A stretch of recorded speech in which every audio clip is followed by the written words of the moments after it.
2023 wasn't a good year for the Carolina Panthers, but I'm trying to make 2024 a better one for myself. Get started on your resolutions with Factor so you're ready for the new year. Factor's ready-to-eat meal delivery takes the stress out of meal planning and sets you up for success in the new year. Skip the grocery stores, prep work, and cooking fatigue. Instead, get chef-crafted, dietitian-approved meals delivered right to your door. With over 35 meals to choose from per week, including keto options, calorie smart, vegan plus veggie, and more, plus over 55 weekly add-ons, you'll have a ton of nutritious and flavorful options to kickstart your resolutions. Skip that overpriced takeout trap. Factor is cheaper and way more delicious than takeout. Get chef-crafted, restaurant-quality meals delivered right to your door, and they're ready to heat and eat in just 2 minutes, which means more time for you. Head to factormeals.com/C350 and use the promo code C350 to get 50% off. That's code C350 at factormeals.com/C350 to get 50% off. Looking for a fun way to win up to 25 times your money this basketball season? Test your skills on Prize Picks, the most exciting way to play daily fantasy sports. Just select 2 or more players, pick more or less on their projected stats, and place your entry. You could turn $10 into $250. Right now, Prize Picks will match your first deposit up to $100. Just visit prizepicks.com/fan and use code FAN. That's code FAN at prizepicks.com/fan. Must be present in certain states. Visit prizepicks.com for restrictions and details.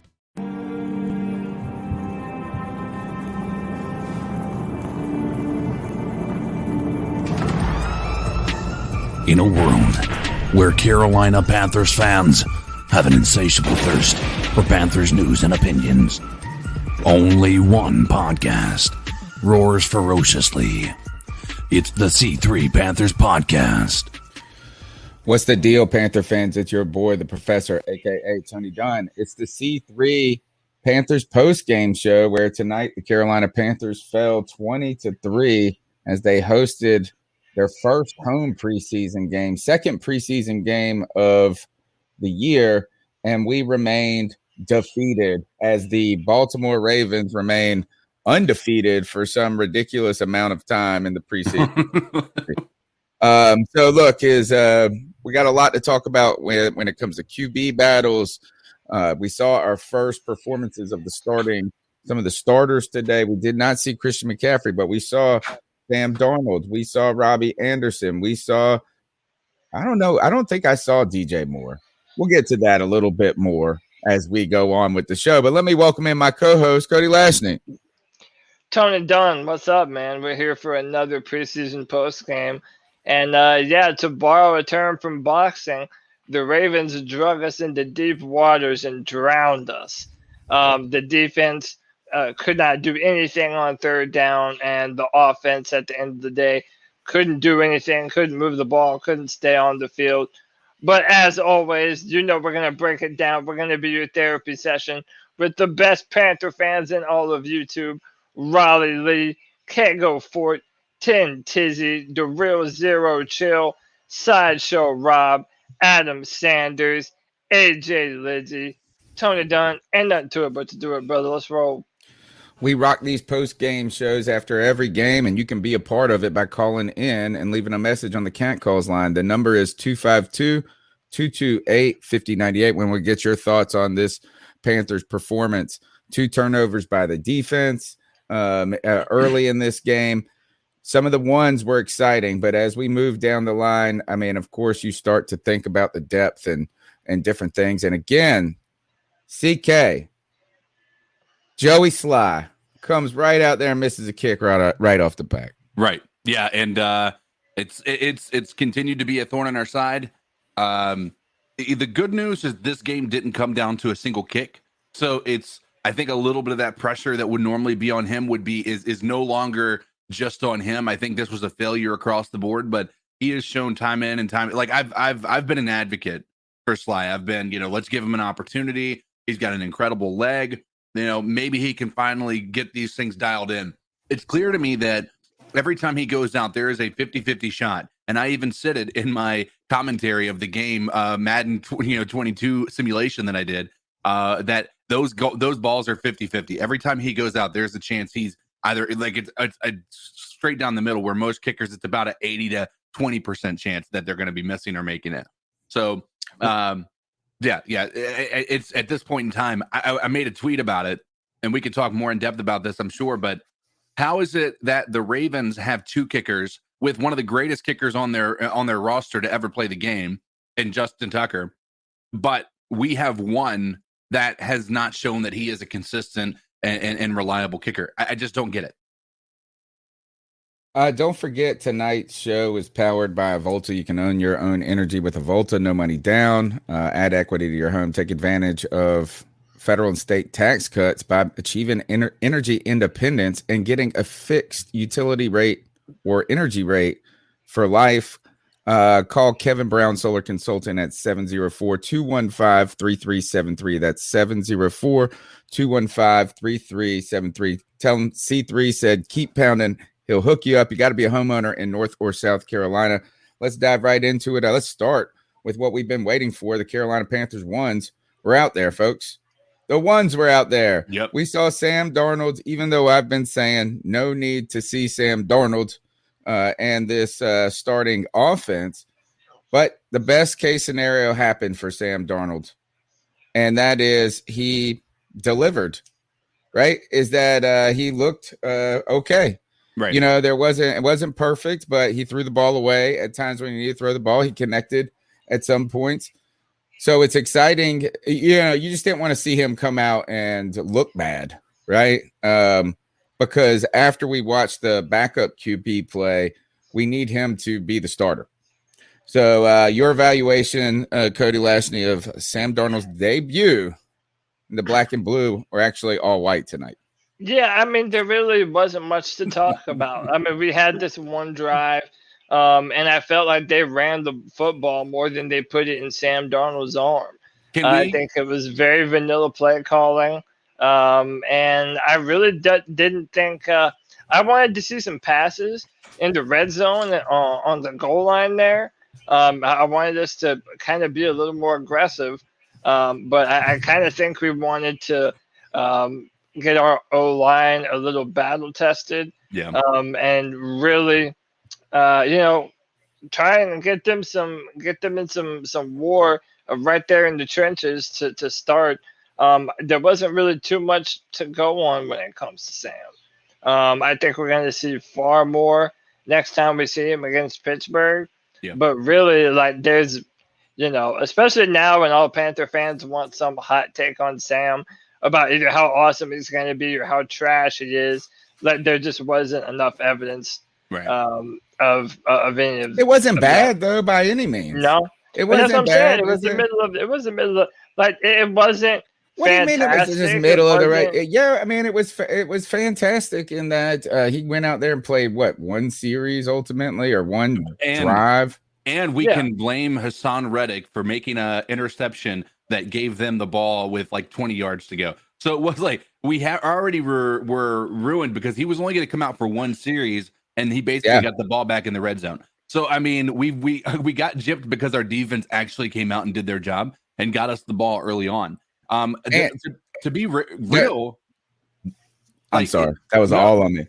No, his 50% completion rate is actually a fantastic thing because he only threw the ball twice. One of which was a dime to Robbie Anderson in the corner to get a first down, and then the other was throwing it out of the back of the end zone because there was nobody open, and doing anything else would have been catastrophic for that offense. They did run the ball. They chose to run the ball down deep, and welcome to the NFL, Chuba Hubbard. Tough to get those, man. It gets a lot harder the closer you get to the end zone. Chuba Hubbard came out and had a catch, though. Nice catch and run today.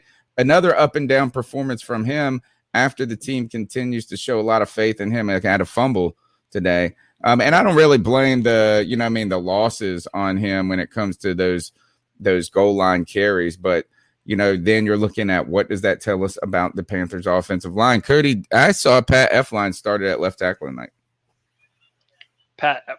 Say again? Pat Elflein at left? You mean Cam Irving? No, I didn't see. They've listed when I was watching the graphic. They said Pat Eflin. Did Cam Irving actually play on the first series? Please say Yeah, yes. it looked like Cam Oh, Irving. thank God. Yeah, Pat Elfline. Unless I'm wrong, Chad, tell me if I'm wrong. I don't think so. Cam I just Irving swear I didn't saw it play. on the graphic. Maybe it said left guard then, but I swear it said left tackle. But I mean, listen. Again, it was such a small sample size. Like I felt more of a way about our defense. I felt like Jeremy Chin came up and made a really good stop. J.C. Horn on that 1 second down play was absolutely suffocating in coverage. I mean, dude, he gives these receivers no space at all whatsoever. I'm so pumped about what J.C. Horn's going to do for us this year. Brian Burns, for the very limited of time that we saw him, really looked fast and impressive. And I know I'm kind of jumping around here too, but listen, I think Frankie Louvu makes this 53-man roster. I mean, Frankie Louvu tonight looked every bit the starter. He's looked every bit the starter in training camp. He continues to ball out in both of these preseason games. I'm just loving what I'm seeing from that young man. And in the Camp Confidential that was released on YouTube today, he's basically, they talked to him, and he had been coached a little bit by former Panthers legend Kevin Green. Mm-hmm. And he talked about that a little bit too. So, I mean, he has just continued to grow on me, and I'm really excited about his continued progress in our defense. Our first string defense continues to impress, and I'm very excited about what we have the potential to see from them this year. Hassan Reddick, what did he do in this game? He got the interception. Yeah, he got a big interception. Didn't he get the interception in the simulation too? He did. No. Yeah, he did. No, that was AJ. I think. That was AJ. Okay. By the way, if you haven't checked that out, uploaded today, CK did a full simulation of today's game in Madden 22, and it's quite the hit so far. If I do say so myself, it was you must awesome. check it out. Fantastic. CK is fantastic, man, with that silky smooth voice he has. I appreciate it, guys. Unfortunately, this didn't result in the same outcome that did, but we were playing all starters the entire game in that simulation. So, and if you think about it, in my opinion, I think our starters looked much better than their starters. Again, they did not have Lamar Jackson. So yeah, that's a big difference. Yeah. Take Giant that with a grain of difference salt. right there. All right, so let's stay on the defense for a moment. Don't forget, guys, you can call into the show. The number is 252-228-5098. That's 252-228-5098. I'm actually surprised there's no calls in the hole right now. We might, like this game, be out of here early. Oh, yeah. This game was quick. I didn't know. Under 3 hours? Well, you got to keep in mind that that when you have a team that is a run first offense like the Ravens, that were able to come in with take that second half and basically run with it the entire time. The clock was going to go down pretty quick because there's not a lot of stoppages, and that's what happened. Nobody used their time, and no penalties until the fourth quarter. Exactly, they talked about. Nobody used a timeout in the second half. By the way, there wasn't a single timeout used. So. How about when the it Ravens comes to this only defense? Had one penalty. The Ravens had one penalty tonight. That is absurd to me, man. Especially in a preseason game where you're starting to deal with a lot of people who don't have their discipline down for this game. You're getting a lot of third stringers that aren't really getting the same reps dealing with the officials and the rules that they have to follow and everything that you're getting from the starters or the second stringers. So you'd think that they would have a little bit more. Luckily, they did at least have one that made me feel a little bit better about the situation. But yeah, that is insane. Let's talk about whose stock went up and down in this game, right? We've heard Frankie Louvu's name a lot in this game, but let's start with the quarterback competition between Will Grier and PJ Walker. PJ Walker came out looking confident last week. Right. Got a whole half a play. Still has the confidence to throw the ball down the field. You saw that, like he would take the shot, but he was off the mark tonight. While we could say it was with the threes and this and that, he was not sharp by himself. On the contrary, Will Grier, after a very conservative start and then a missed pass. I don't even know if it's a missed pass or if he took a sack or threw it away. I forget what happened. It looked like, man, Will Grier just looks like he can't do much and dink and dunk. And then all of a sudden he settled in and started delivering the ball downfield. And one of those passes was to another guy who was high coming into the NFL. Terrace. Especially in Cody Lashney's mind, and is skyrocketing every day. Terrence Marshall Jr. with another big catch in this. What did you guys see in this quarterback, or what did you guys see from Will Grier? I'll tell you. I mean, I it's something I expected to see, and that is somebody who's coming in who had an opportunity now to have the exact same offense that PJ Walker had last week. And by the way, if we want to start talking about apples to apples here, PJ Walker had a less than 50% completion rate and an accidental touchdown and a couple of almost interceptions in that game last week when people thought he did incredible and we should start PJ. He didn't do great. Like, he just got lucky on a couple of drops by the defense. And the other part is Will Grier was actually pretty smart with the ball. People want to talk about his spin move, trying to get out of that sack. Listen, there was nobody who touched that guy coming straight to PJ or straight to Will Grier. Will Grier came out and he showed that, hey, listen, I have an opportunity to take this backup position. Do I think he made that much of a move over top of PJ? I don't think it's a night and day difference, but I do think that Will Grier is now ahead of PJ Walker in this battle because PJ Walker came in with the offense in his hands. And what I mean by that is we were not running the ball as much as we did with Will Grier because we didn't have the lead. PJ Walker did not look good tonight. He was off the mark on every one of the throws he had, and he was overthrowing. He was just not doing very good quarterback things. And you can blame it on the offensive line, but it's the exact same thing that Will Grier had last week, and everybody crucified him. So I think we need to take this with a grain of salt. It is preseason, but I think Will Grier showed that he's the at least a little bit ahead of PJ Walker based on what I've seen. So Cody, Will Grier, yeah, go ahead, Tom. I was going to say that Cody CK says the stock is rising for Will Grier, falling a little bit for PJ. Who's ahead, Grier, PJ, or is it a more of an even battle at this moment? Well, listen, I mean, I want to give credit where credit's due. I think that Will Grier definitely had the better night tonight of the two quarterbacks. He was 11 of 14 for 144 yards and a 109.5 passer rating. He was definitely the more impressive of the two. But I got to be honest, man, I still don't feel great about our backup quarterback position. Absolutely not. I don't feel like either of these two dudes have really put themselves in a position to say, okay, well, if Sam went down for whatever reason, I would at least have a certain level of comfortability with either of these guys to be able to come in and pick up the offense. And frankly, right now, we haven't seen that from either of them. I think PJ is more confident in his arm, but he also misses a little wilder. And then, I think Will Grier did some good things tonight. But overall, our offense all throughout the night would just stall in the red zone.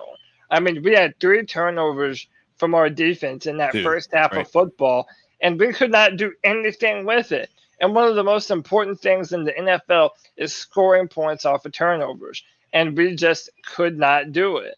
And it really, especially in the second half, really took a toll on our defense, and we were just zombies out there. I'm even reading on Twitter that we had 18 yards of total offense in the second half, which is because we just 3 and outed it. I mean, we 3 and outed it every time. And PJ, whenever he had a chance to potentially at least put us in a position to get in a 3rd and 6 or something, was off the mark. I want to, for me, when it comes to this, is I think Grier surprised me a little bit today.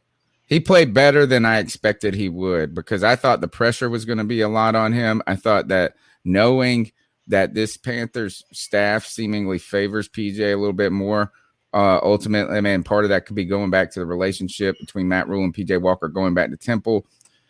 I thought that Will Grier pulled pulled ahead enough, not ahead, but at least this is an even battle At the very minimum, I feel like this is an even battle going into week 3. And that actually makes it more difficult. More difficult because now we're probably going to have to give the ball at. How do you do it? If you're going to, what are you going to play a quarter with the starters? If you play a quarter with the starters, then you got to give 1 quarter with the 2s to one guy and 1 quarter with the 2s to the other guy. And then maybe, what do you do? How do you make that happen? I think because if it's a wash, good Lord. Who was more impressive? Who was more impressive? Will Grier in the first half of this game or PJ Walker in the first half of the Colts game? Will Grier. I think it's about even. I think it's just about even. I think I saw a higher. I think I saw a higher floor from PJ, but tonight I saw more consistency from Will Grier. But let me ask you this. This is the problem that I have with this. Is a backup quarterback is not going to be coming in to light up. He is basically there to make sure you don't lose the game. PJ Walker is the type of quarterback that will possibly lose the game because he is going to be a Cowboy who's going to throw that ball anywhere he wants to throw it, right?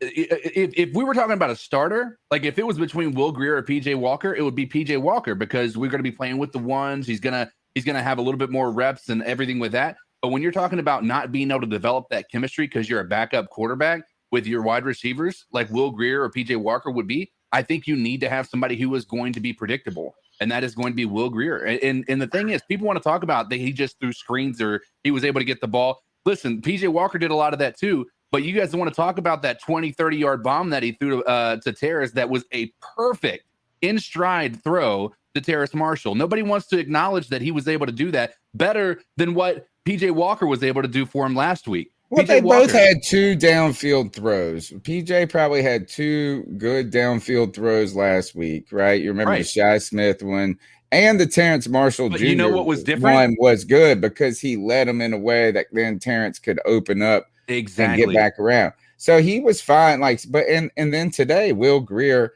had 2 nice downfield throws that I remember. Terrace, but you're right, is that Will Grier. What he did do is go at one point 10 for 11.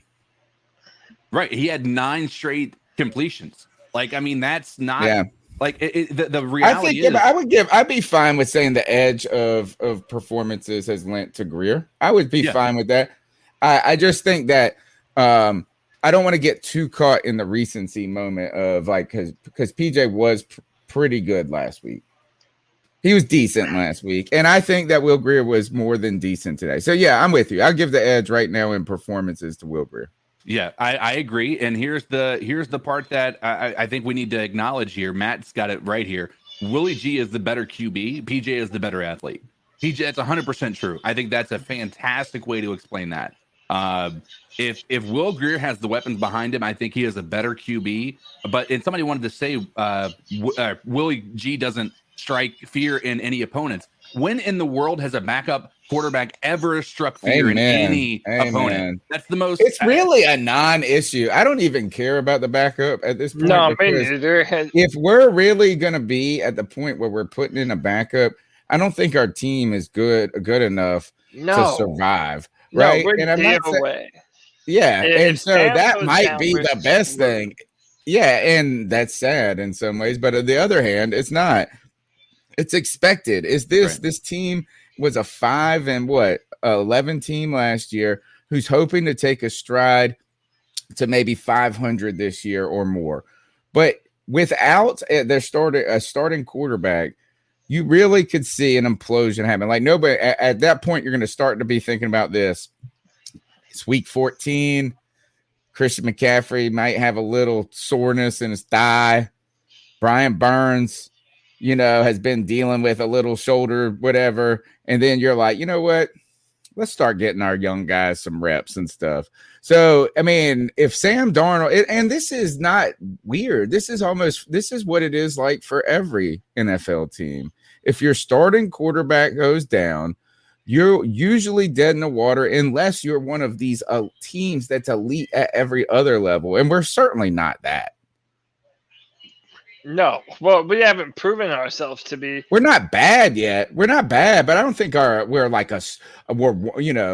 we're a Super Bowl team in the making, right? So if we're not we're just begging to get 500 or the playoffs. So if our starting quarterback goes down and we're talking about Will Grier leading this, you really think that we're be interested in the playoff discussion? No, I mean that's what I'm saying. Like a scenario like what happened with the Philadelphia Eagles, where Nick Foles came in and Who, by the way, helped was them a win the starter Super prior Bowl. to this. Yeah, I Right. mean He it's was a very previous starter in different the league. scenarios. Yeah, 100%. Yeah. But before we get to, I mean, I don't know what else you had on the docket. I'm sure we could pick out something. But at one point, I do want to mention and bring up this rumor that is being reported by Joe Person about the guy who we're going to be paying. Did you see this? Rob Anderson, yeah. Yeah. Which is definitely, I agree, it's a surprise to me. So I wanted to share this real quick. What do we think of this? Joe Person is reporting that the Panthers and Robbie Anderson are in deep talks on a multi-year extension. A deal could be finalized in the next several days. And I'm telling you, dude, this took me by surprise. I didn't think that this would be a priority for us, let alone right now. I thought that we would be looking to save money to potentially sign DJ Moore after this year. I think right now my initial reaction to this is, Matt Rule really likes him some Robbie Anderson, and I think that So he do I. envisions, I really like yeah, a me some lot of Robbie people do. Anderson either. Also, I think this is, you know what? I'm not actually tremendously surprised by it because number one, we've known that Robbie Anderson has not been here just as a handout, like as a favor to Matt Rule, and that really showed after last season. Didn't Robbie get 1,000 last year? So Robbie got 1,000 last year with bum quarterbacks where he couldn't even use his real skill set. Became in a possession receiver, like really did all of it. It was like, and I think this is the last year of his deal, if I'm not correct, right? He signed a 2-year deal with it was us. like a 2-year deal, yeah. Which So you know that my man is, if you're a wide receiver at this point in Robbie Anderson's career, coming off 1,000-yard year, the last thing you want to do is get injured the next year, right? Yeah. And so he has been kind of forthright, as in saying, like, I mean, he said some things that like where he's had a little distance from the team in OTAs and some different things. I think he's been letting the agents and the team do their thing. Now, a multi-year deal does not mean a 5-year deal or something like that. They could, this could be something like where we're going to pay you, we're going to give you a 3-year contract, a respectable 3-year contract to where we honor what you did last year. We value as a member, but also we're not giving you a Calvin Johnson mega contract or something. You know what I'm saying? So so at some point is like, you know what, is you're going to have to pay people at some point. Right. So if you can, if this is reasonable and reasonably structured, it's not the worst of things, but yeah, I guess it is a little surprising because right now in the past, we're used to GMs using Terrence Marshall Jr.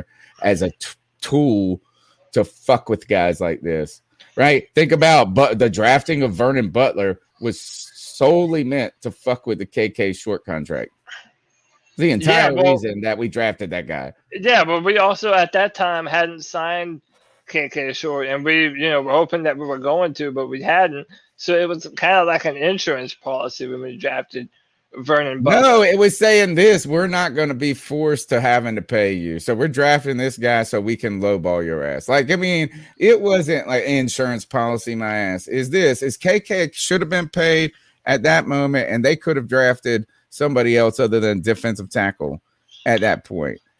Dave Gettleman went against his own mantra. Dave Gettleman always said this, is that you use free agency to set up the draft. And then every year he just drafted because he hated to pay motherfuckers. Remember the year he drafted 3 cornerbacks in a row because we had no cornerbacks? All right. But my off topic here. That's off topic. I'm sorry. But my thing is this, though. Like, it goes back to after we paid Christian. I'm a firm believer that there are certain positions that you shouldn't have to sink a ton of money into So again, I'm going to reserve final judgment until I see what the numbers are, what they end up being. But I have no doubt that this is true by Joe Person. Federer did mention that he was in contract talks with a certain player, that he wasn't willing to name who. So now I'm almost, it's certain that it's Robbie Anderson. But Right. if let's say DJ Moore has a standout year this year, we're going to want to pay DJ as the number one wide receiver, especially if he does have a big year for us going forward. Then that means we would have money sunk into a running back and two wide receivers. So it reminds me of some Marty Herney type of payment plans that I was hoping that we would kind of start to move away from. But again, I'll reserve my final judgment until I see what kind of dollars we're talking about, frankly. And what 10 multi-year Tids, he's deal not a means. fan in the chat. 10 Yeah, Tids, he's yeah. not a fan. Like if he's Yeah. making the same amount that he made last year, which is any more than 13 or 12 or whatever, because that's what he made with it. All of his guaranteed money was last year, and so this year he's not making a tremendous amount. Everything he was a 20 million two-year $20 million contract, and 12 or 13 of it was last year. So we're only like 7 or 8 that we're eating this year. So if it's more than 10 million that we pay him a year, and if it's longer than 3 years, that's a problem, in my opinion. Yeah, I mean, maybe it's going to be an extension. Well, actually, it says multi-year extension, which those are a little bit different than just like a free agent deal, to a guy, because they count some of the money of this year into it. I don't know. Like, well, like you said, let's wait to see. Guys, let's go ahead and get to the first call of the night. You can be a part of the show by calling in at 252-228-5098. We want to hear your thoughts on the Panthers starters, the Panthers backup quarterback situation, this defense, exciting defense, but also the struggles that permeate this team as we get past the starters and the first line backups who may actually be the starters in disguise.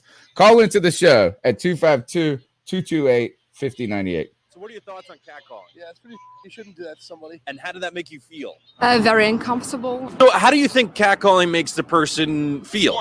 It feels good, like. Who's that cat sitting in the back corner with his face buried in his nose? Who's that kid that can use one?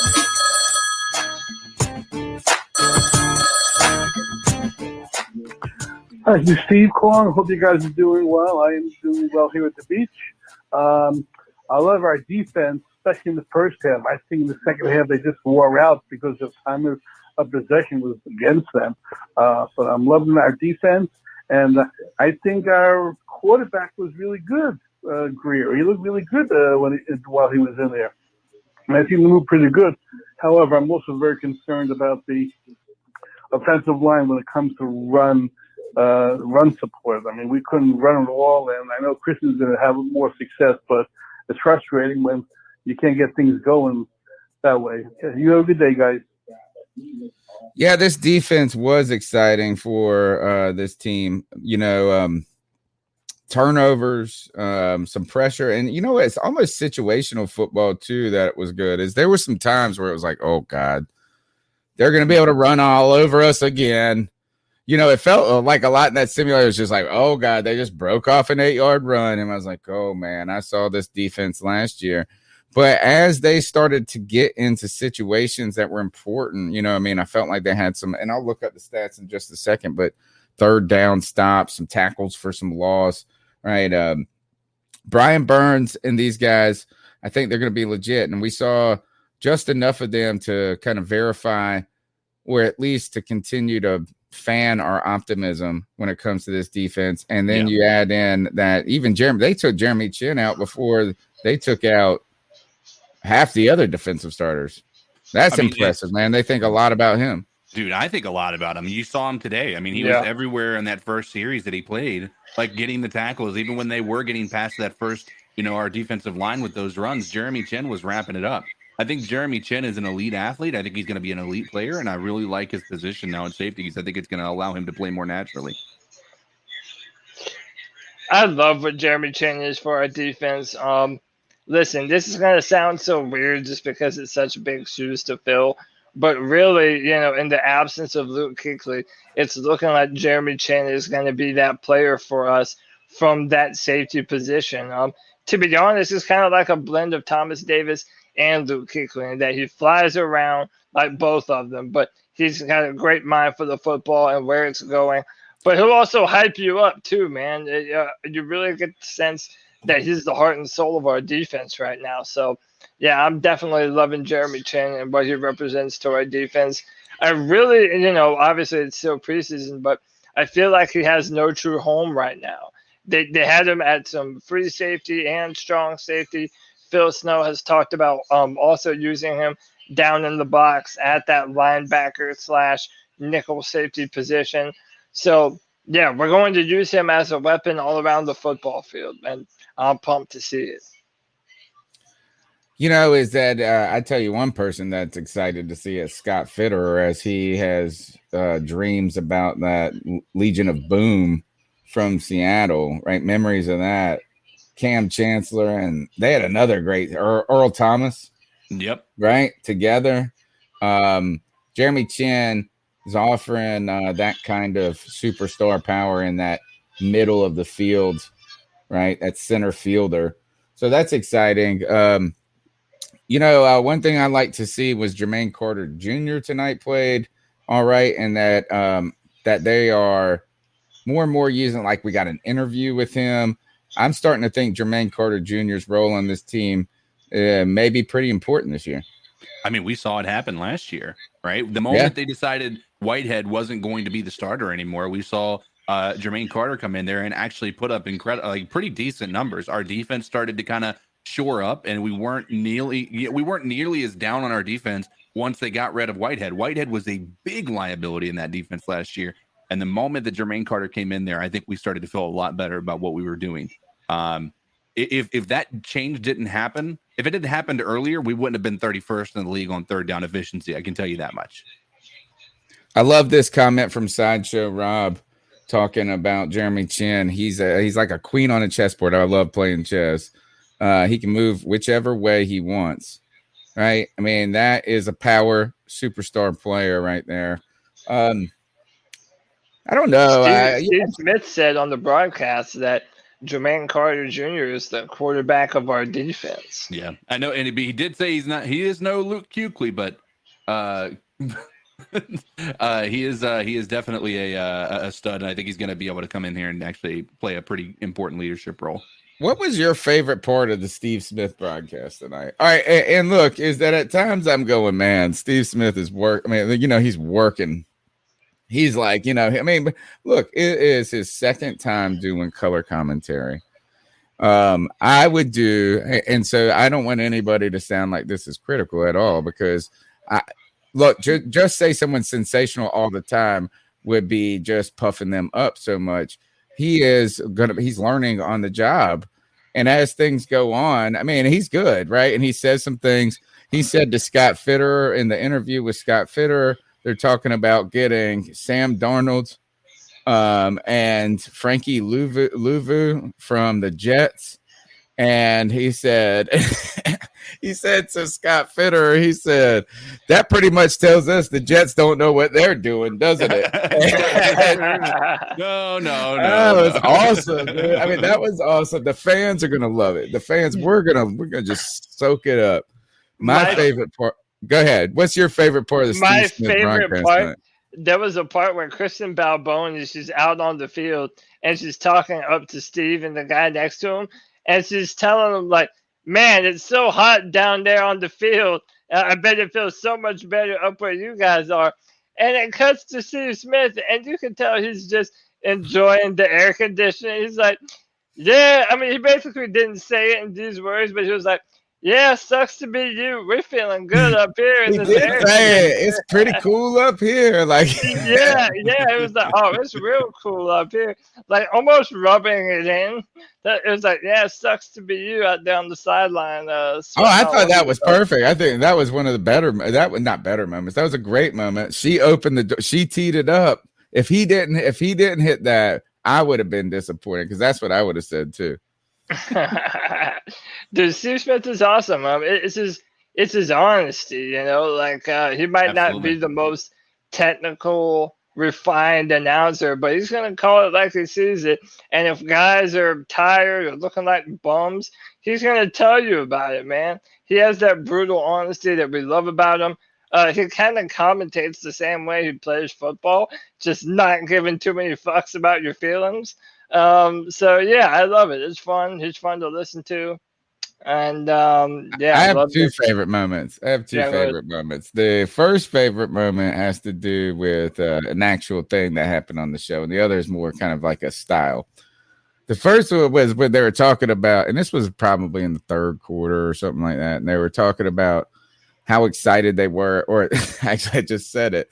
They're talking about seeing this team and the real team, all three phases of the ball, for more than just like a glimpse. And they asked, he asked him, he said, "Aren't you excited about it?" And Steve says, "Oh yeah, I'm excited. I'm excited to be here." He said like excited 7 times in a matter of 12 seconds. It was all, I was excited by the end of it. The other time was this. And actually, this is more advice for who's the guy doing it with him? I don't remember that dude's What name. is his name? Chat, help us out. I'm bad with names anyway, but he all right, wasn't too memorable to me. Oh, so this guy, so what he says is this, is he says, in a somewhat athletic move or something, he's talking about, and let me just give you some advice for dealing with Steve Smith. Like, just give me, I'm going to give you some advice with Steve Smith. You don't need to remind him that he's the dog in the room, that he's more athletic, that he's more badass. He will remind you plenty of that throughout the whole time. Do not tee him up for that. And he was like, "Oh, well, that might be athletic for you."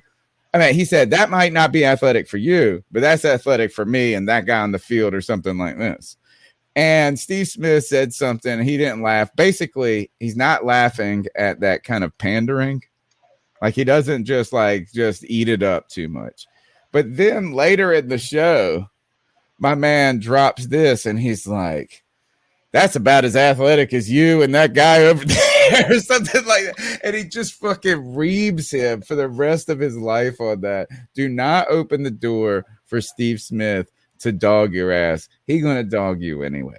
The number is 252-228-5098. We want to hear your thoughts on this preseason game. Guys, what else has stuck out to you as we wait for maybe some callers to stream in?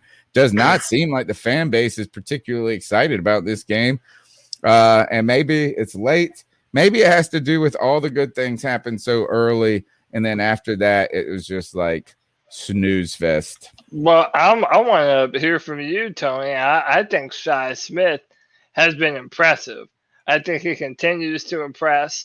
I think he continues to have these plays where he will just go up and make an incredible play on the football. He's fearless, man. That dude's got. That was the play.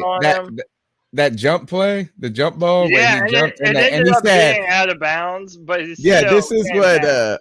Oh no, this was not the one that he caught. That was the one in the Scott Fitterer conversation. There was one later, and this is the one I'm talking about. The guy where Smitty comes back around or something like that, and he goes like he circled back to that comment of athleticism, because Shi Smith jumps up for this ball and soars, and the guy that's doing the play-by-play says mistimed his jump. And this and that. He said he mistimed his jump, and then he came back and watched the replay. He's like, "Yeah, he did mistime his jump. It was a bit early." And Steve Smith said, "For you, that's mistiming your jump. For us, that's hang time." No, look, Shi Smith, how about this? He is living up to what I think you're describing him as. But that does not change my mindset about what his contribution to the team and the immediacy will be. Okay, that's fair. I mean, I just think it's going to be hard. Look, there's only so many mouths to feed. We're going to feed DJ. We're going to feed Robbie. We're going to feed CMC. Now we feeding Terrence Marshall Jr. for sure, too. I just think it's like, yeah, I think you'll see some times where he might get some shots, and maybe there'll be some moments where he flashes and been awesome. I'm not going out and drafting him on my fantasy team by any means. All right, hey, I mean, listen, that's your decision. I'm just saying, I think he'll make you draft him. If he does, I might. If he does have a flash year this year, I'm saying your boy's not going to be surprised. I think that he's looking good. What is a flash year in your mind? A flash year for him to me is like 300 yards receiving. If he gets 300 yards receiving this season, I think he can push 5. I'll be impressed. I think he can push 5, maybe even potentially break it by a little. What is that 17 games. What do you want? What you said? 500? 500 divided by 17. He's got to get 29 yards a game. There's going to be games where he ain't getting no 29 yards. I mean, I'm telling you, man, we have so many ways. He's going to be a 1 for 13 guy. Our first stringers have ways to open up this offense. You have to account for Christian McCaffrey, DJ Moore, Robbie Anderson. Like, we're going to have different ways to get guys open. So, especially if he continues to impress on these 50-50 balls, like going up and just grabbing the football out of the air from the hands of a DB, like that's the kind of dog that we need on offense, I mean, if he has a breakout year this year, I wouldn't be surprised. And again, I know that they have to prove themselves. This whole team has a ton to prove. But that's partly why I'm against paying a bunch of money for wide receivers. I mean, Terrace Marshall and Shi Smith are both looking really good right now. And we drafted both of those guys this year. If they both end up being a big part of our offense, then I don't understand why you would sink a bunch of money into the receiver position. They're not going to be Terrence Marshall Jr. will be a big part of the offense. Shi Smith will not be a big part of the offense. I'm thinking this is right now I'm saying, okay, he's making the team, right? Not a problem with that. I tell you this, we're about to go to the next call. But if I'm going to tell y'all that are all like, this is the best. Everybody's saying this is the best draft class in the history of the Carolina Panthers. I am not down on these dudes by any means, but let's reserve our crowning of these guys for a little bit longer. And the reason is I lived, and look, is all of y'all, most of y'all were there for that 2015 season. And you know what? That 2015 draft class after the 2015 season seemed pretty fucking awesome. And then 2 years later, none of them are on the team. Right? But that's I think we got some hits, but I'm not going to, let's not get overexcited about our 7th round pick just yet. That's all I'm saying. But what's overexcited mean? I mean, I think that right now the best draft class in the history of the team, I think, is a tad overexcited. I saw a tweet that said that. I saw that, and they brought up this draft class like 12 times. I mean, it was all over Twitter tonight. One guy, listen, it's look. Everybody is acting like this. Is that Terrence Marshall Jr. and Shi to be one of the best? Okay, fine with that. Every year's potentially has that, but I think it's a pretty good class. I think it's a very good class. I understand what you're saying. The proof is in the pudding. They got to prove it. Time. Give me some fucking time. I mean, look, I'm excited. How much? You know what? I feel like this. The guy that's usually the hype man about people now, I'm the guy. I'm turning the old man. Yeah, you're the old man now, dude. You're the old man. Listen, all I'm saying is this, though. Terrace Marshall Jr. looking damn good, okay? We already know. Listen, I think he was a 2nd round pick. I think J.C. Horn's going to be the defensive rookie of the year. All right, you already know what I think about Brady Christensen. I think Brady Christensen again had a really decent night tonight. He showed the athleticism. Yeah, they do love him. He showed the athleticism. So again, that's 3 potential starters. I'm also really high on Deontay Brown, who also has been looking pretty good at that right guard position. And then we haven't even mentioned Shi Smith and Davion Nixon, who have shown their own flashes as well. So those guys all have to make the team. They have to be a meaningful contributor. But right now, at least as of this moment, it's looking pretty good. I agree. If you know what it comes down to, for me, the magic number is this 4. And what I mean by that is 3 is a very good draft. And what I mean by 3 is you hit on 3 picks. Like, and you in the retrospect, we look back at 2021 and we say, man, we hit 3 in a row. How many times do you ever hit 3 in a row? Right. So imagine that if you hit those 3, it really just comes to me as if this is a great draft, is one of those guys on the backside is going to have to be an impact player in 2 years. And that makes it a great draft. That's how I view it. 3, right? Anything below 3 is not a good draft. Any 3 and a 3 is like the average down the road. But if you hit your first 3, that usually turns out better than saying we got a 5th that's a contributor. Anyway, let's not get too Tommy much into Tremble. it. That's another name. Tommy Tremble had a here, really good night tonight. You know too, what? We man. thought Ian Thomas was going to be the smoke. Oh, he never had any his of rookie year, man. His rookie year is coming out running the open preseason. field. Fuck that, man. Everybody was high on Ian Thomas after his rookie year. No, but again, you're not talking about Tommy Tremble. You're talking about what other men in the past couldn't do. I think Tommy Tremble has way more athletic potential than Ian Thomas ever had. They're not the same thing to me.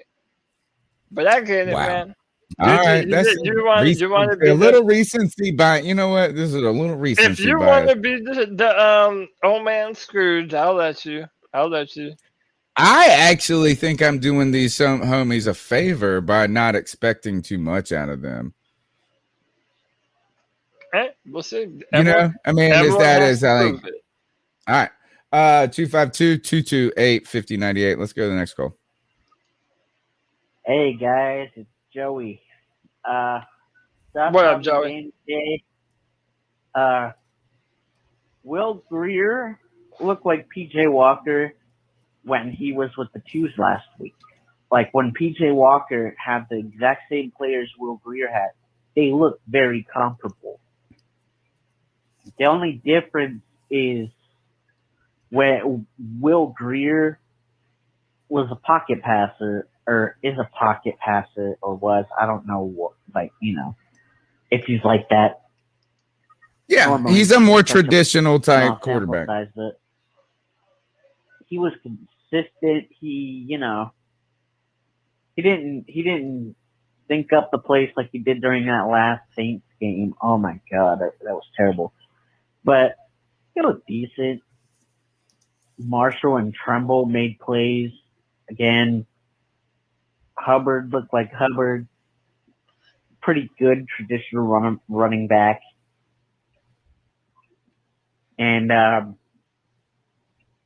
man, that Frankie Luvu, God, he was good. He was all over the place and, tonight. Could you imagine, the whole stadium, we having something, having another player that when you scream his name, you can make a lot of noise with Luvu. You could say that. He was great. Sucks Kenny Robinson got hurt. I missed the starter series because I was at dinner. We need a new kicker, damn it. Joey Sly. He's got to go. Maybe get that kicker that was on the Ravens, Jake Verdi from ECU. Let's go Pirates! And who was the one that was sounding like people were talking about Brady Christensen. They were talking just like Cody. But anyway, guys, I don't want this to get too long because I don't want to get rudely cut off. But anyway. Wow. My man, thank you for the call, Joey the Blind Panther. And I saw someone put up, I think it was Kevin that said this, is that I didn't know Joey was out there kicking. Joey was kicking field goals tonight. He kicked, AKA Joey the Blind Panther. Oh, yeah. Joey Slide, Joey the Blind Panther. It was a pretty good comment. Yeah, we definitely have to continue to talk about that, right? Knowing how right away. Let's talk about Sly right off the bat. Yeah, it's terrible. He's terrible. He's not good. He has a big leg, but having a big leg doesn't mean anything. He's far too inconsistent. He continues to prove. How about this? Joey Sly is consistently inconsistent. Okay, like that's just how he rolls, man. He has a big leg, but especially from those short distant kicks, he's just not good, man. And the fact of the matter is, we needed to bring other people in to push him before this point. I mean, he really needed some competition, and now, like, who are you going to bring in at this point? I mean, maybe there are some guys out there. I'm hoping that there are some guys out there. But, dude, this is going to be a problem for us. It was a problem for us last season, and it's looking to still be a problem. I mean, again, I don't want to overreact to just preseason, but it's not like what Joey Sly is doing right now in preseason is going to be any different to what he will have to do during the football season. So I'm very disappointed in him. I think we need to move on and try and get a replacement. We damn near need to get some competition in here ASAP. Yeah, I Let's agree. go Pirates. Jake I mean, Verity. It just makes no sense. Like, it makes no sense to me. Like, why is it that you look around the league and you see the best kickers still have people coming in to actually compete, even though they know they're not going to beat this Justin Tucker out of the job, but they're still got two kickers on the squad, and then we're sitting here drafting a long snapper. Like, I'm pretty sure the Ravens do this every year, though. But that's what I mean. So, what they do is they always get a guy in there. They know Justin Tucker is going to be the starter. I'm surprised Justin Tucker even kicked one tonight, right? And then they let this guy kick and look good behind him. And then right before they cut him, they trade him for a 6. I feel like they do this every year, right? I mean, I really, truly do think this is like a strategy by Jim Harbaugh, former special teams coach, right? But going back to Sly, my concern now is ever since I was talking about, you remember that kicker that they drafted, that Tampa Bay drafted, that had never missed a kick? Yeah, Gonzalez or something like that. Yeah, Rodriguez, yeah, whatever it was. Well, I forget his name, and he came in and just all of a sudden went from the best kicker in the history of college football to could not look like he'd never kicked a football again before. And to me, it immediately screamed, gosh, something got in this cat's head. And somebody brought it up on this show when we were talking about Joey Sly seeing a sports psychologist. And as soon as somebody, I forget if it was somebody in the chat or a caller or somebody on the panel, but whoever they were like, man, once you see a sports psychologist, it's over. Like, too late.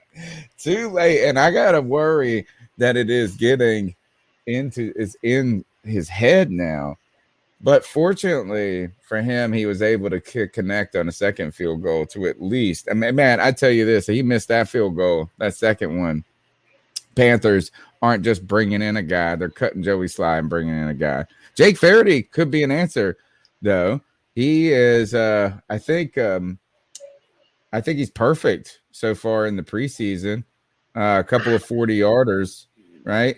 All extra points looking good. And I got to say, I'm in support of this cat who is a ECU Pirate alumni. Oh, of course you are. By the way, I had to shout out Kilo Gargoyle. Joey Sly, the blind Panther kicker. Oh, that's rich. I mean, look. Joey Esquivel, he might be more clutch out there kicking than Joey Sly at this point.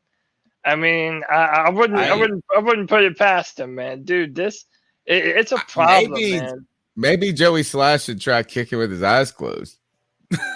He might have the same consistency. It's the part of it, and I mentioned it before, like with him, like he was seeing a sports psychologist, and I know a lot of people are thinking, that's just par for the course, but I personally believe if he's already having those mental issues where he's not able to you're not fixing that. You're only going to make it worse by making him think about it more and more every time he misses. That's always going to be on the back of the mind of everybody. Like, he's got so much more pressure on him because everybody expects him to miss, or if he does make it, like, they're like, all right, we'll wait and see the next time. It's never like, great job, Joey Sly, coming out here showing he's the best. He's making the most of his opportunity. It's, we'll wait and see what he does next. Like, that's what he's got to deal with, and that's not a a positive environment to try to actually grow as a kicker. I mean, he's going to be in his head constantly. I don't think that he's going to be able to pull himself out of this. I'd like to see him Personally, do it. Personally, I think he should wear a garter belt, like in Bull Durham. Remember when he had the yips and he couldn't hit the strike zone or whatever it was in Bull Durham? He went out there and pitched with the garter belt on, and it took his mind off him. Joey Sly, that's what we should do. We should all mail him garter belts. That would be crucial and mean. And this is not his second year. This is his third year. Third year, yeah.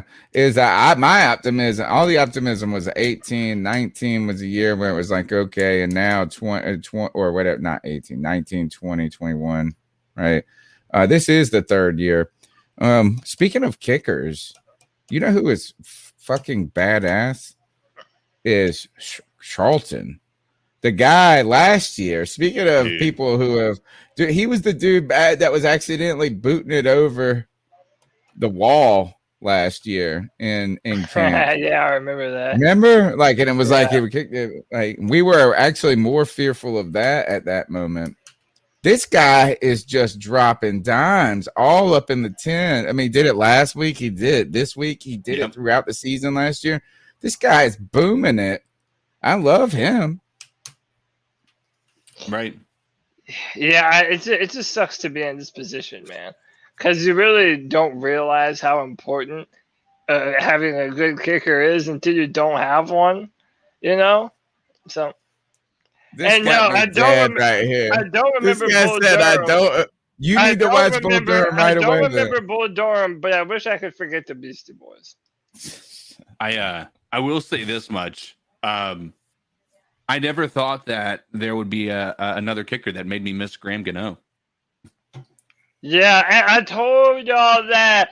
Listen, everybody wanted to shit on Graham I'm down Gano. on my hill, man. I'm down on my hill. I don't like Graham. Y'all all wanted to shit on Graham Gano.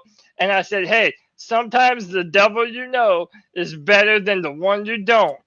Just, and which is the same argument. You know what? That's a pussy thing to say in retrospect, because the devil we didn't know, actually the angel we didn't know, was Harrison Butker, who we were stumping for at the time because we didn't like Graham Gano. And just because Joey Sly is not good does not make Graham Gano the answer.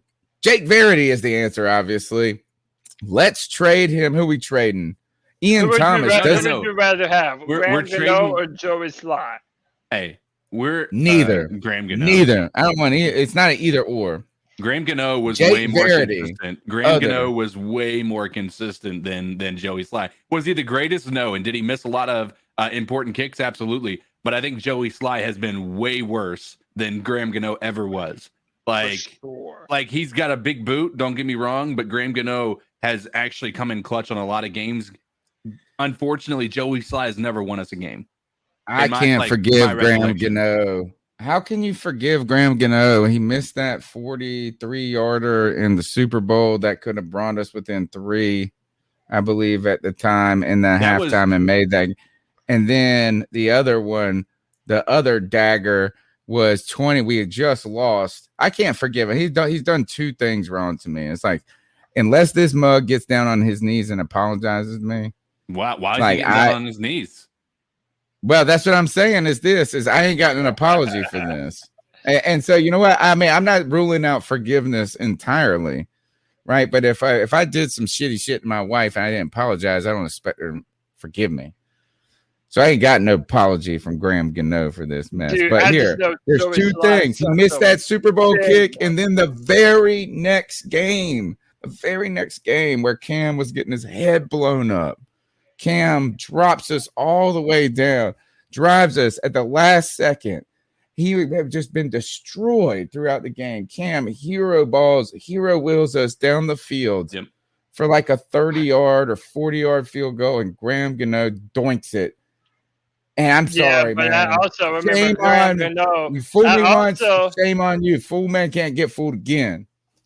I remember Graham Gano kicking the game winner to actually win us a football game, which is something Joey Sly has never done. You talk about that fucking Giants game. Dude, until we get to that point, until we get to that point, dude, then yeah, I'm not. Yeah, I'm not too happy with Joey Sly. How man. many times has Joey Sly had the game on his foot at the end of a game and missed it? It's been more than like three, even when or four, and that's but in a two of shorter those are career. ridiculous kicks. All right. So was All right, Graham enough Gano's of that. 63-yarder. What do we do? Actually, enough. need a I don't new want to kicker, talk about period. Graham Gano because that man. Like, you might as well start talking about how you want to bring how Colin Jones was better than some. We dude. need to get a veteran kicker. Get out of here. I think we need to get a veteran kicker, or we need to trade for that guy. You said, what should we trade? I think we trade that 7th rounder that we got for Greg Little. Boom! Right away. Yeah, love it. Yeah, I'm into it. Do something, man. We got to do something. I mean, they're just going to release him. And who else is going to trade a 7th rounder to pick him up? I mean, he's going to get claimed off waivers probably before we get to him. So he's probably, I mean, that's the only way we're going to be able to guarantee we get him, is to actually trade before they release so that we can, have him on the field. I think that's what it's going to be. But I think love this idea. I love this idea is let's go after that dude because we know right now. If you just say that we're going to roll with Sly because we just think we're not going to get that much better anywhere else, that is almost like man, that is a real settle right here. For a team there's some real warning signs that have come up, right? There's some red flags that have arisen through not just this preseason, but the past 2 seasons. So if Joey Sly would have come out here, and I think the team did this for a reason. I don't think they brought in other kickers to help his psychology, like his psyche. I agree. But that's also one of the things that Greg wants to talk about with Matt Rule, where Matt Rule says competition breeds, brings the best out in people. He's like, I'm not going to name anybody a starter because I want them to have that competitive edge. I don't want them to come in here expecting something. Well, you're doing that with Joey Sly by not having competition. You're trying to, coddle him when you're not coddling anybody else, at least in your, own words. Like, it doesn't make any sense to me. Your kicker is probably the most mental game. And if you're going to not probably get somebody in, if he is hurt by competition, you don't want him on your team. Yeah. All right, let's go to the next call. Yo, what's good, C3? It's Justin Young. I'm in the chat as JDO54. What's up, my man? Get your guys' opinion on the offensive line, the way that they play from what I saw. The line actually didn't look too bad. Like but they didn't actually look they didn't look catastrophic. That Will Greer looked okay in his limited time. Huge Gamecock fan, so anytime I see Shy making a play, I'm extremely pumped for it. All that being said, I'm extremely excited to see how this defense is going to look. Didn't like our 3rd down efficiency this past game, but just want to get your guys' opinion on what y'all expect from the defense as a whole, and what you thought or how you guys thought the offensive line performed. All right, I'm out. Great. You know what? And this is probably this is one of the focal points of what the Panthers are trying to figure out. And I agree with my man, right? I don't think the offensive line looked terrific at any point of the game, arguably. I think and this is where I think CK is right about Will Greer kind of having the edge on the performance, is that Will Greer also had to play behind the line that looked horrendous and had all these penalties. I felt PJ was a little too quick to scramble, kind of his tendencies where it's hard seeing over the middle. So he ducks and dives, and then all of a sudden you don't know where he's at. But when you looked at the first 2 quarters, there was one time where they didn't pick up a block or they didn't know what was going on. But we saw Brady Christensen again come out and have a good game. And on top of that, not only has he been good, or like you have been very high on him, right, Cody, over preseason week 1, despite what anybody wants to do with temper your expectations or say, well, he doesn't have this or he did this and they show this play. Guess who has been shouting him out all week? And that's Matt Rule. And tonight, Scott Fitterer again talked about it. and very comfortably talked about how happy they were with his play. So as you look down that line, and I had to watch the first 10 minutes of the game on my phone because I was at dinner with my in-laws. But so it's a little bit harder. Have we gotten down to who started? Half of the chat said that F-line started. Half of the chat said it wasn't. But we didn't see any major moments. And if we can get we need a average line at worst this year if we want to be pretty good. We need an average line. If we get a 15, if we're 15th in offensive line, I'm going to be actually pretty happy. Yeah, I mean, I think that we have the players that can step up and play. I think Brady Christensen has impressed. Deontay Brown has looked really good, and both of those guys have received praise from Matt Rule and Fitterer. I mean, I think our offensive line played good tonight. I don't think that there was a problem by any means with our offense. In that first initial, after that first turnover, when Will Grier had gotten the ball back, they started driving down the field, and then there was a miscommunication between him and I think it was either Shi Smith or Chuba Hubbard in the flat, and they just missed. And the offensive line gave them enough time to connect, but they were just on the same page, or Will Grier just underthrew it, or something happened. But the offensive line was not the weak point of our offense tonight. I do think it was better in pass protection. I felt like we felt, in pass protection, it didn't feel awful. I don't necessarily, and I guess if you want to, because we shouldn't crown them just all of a sudden it's pretty good. There were some problems down on those drives where we're close to the goal line in trying to run the ball. Were we getting the push and opening the holes up that were necessary? So work in progress, I-85 construction clearly. And now you understand why he says that too. And by the way, I mean, whoever it is, Elfline or Cam Irving, dude, I don't know why Elfline would ever start at left tackle. I wanted to say that it was 75 Cam Irving. That's who I saw at left tackle. And I don't think it'll be either of them there very long, if I'm being honest with you. So I don't know. I think the offensive line was impressive. I think there was some timing that kind of remains to be seen from the quarterback and the receivers. And this goes for everyone too. That was that's what all the rumors were with Sam too, that this training camp, him and the receivers weren't quite on the same page. Matt Rule said that the receivers had training camp legs, so they might normally run a 4-4 or a 4-3, but early in training camp, they're still running 4-5. So Sam's throwing to where they should be and not where they currently are. There's been a lot of that, and I feel like that goes up and down the board from Sam, Will Grier, and PJ. We really need to take this week building up to this Steelers game to get on the same rhythm and get on the same page and, try and find that spark, because right now I feel like our offense has not had that. Let's shift the conversation to something that I don't think we have. We almost need to make this in the preseason, right? We're evaluating in the preseason, right? Tonight we've tried to evaluate the backup quarterback role.